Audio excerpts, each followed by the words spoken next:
ตอนนี้ลูกเบิดทางแก่แม่บอกเข้าใจลูกดอกบอกมา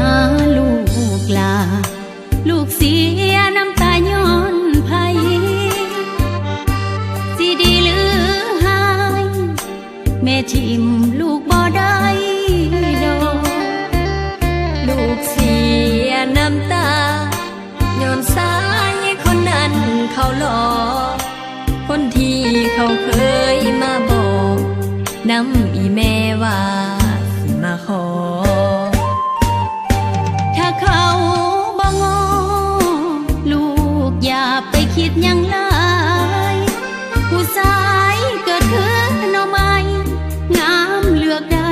ลูกอย่าไปงอเบิ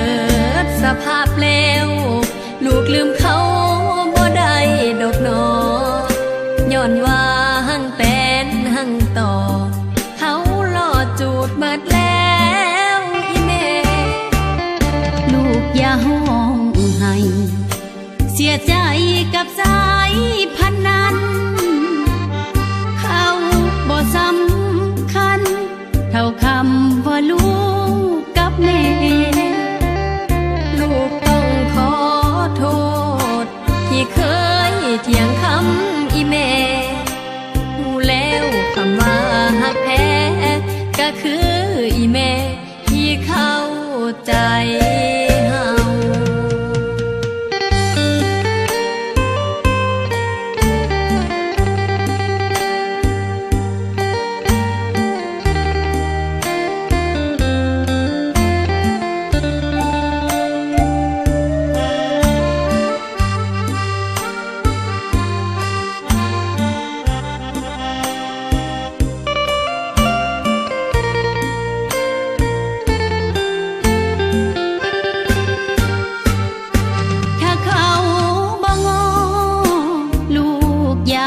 คิดยังหลา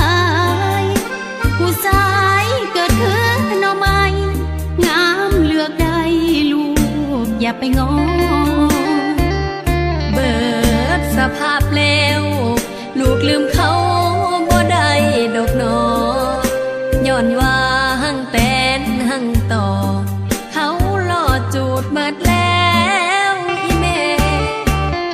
ลูกอย่าห้องให้เสียใจกับสายพันนั้นเขาบ่สำคัญเท่าคำว่าลูกกับแม่ลูกต้องขอโทษที่เคยเถียงคำอีแม่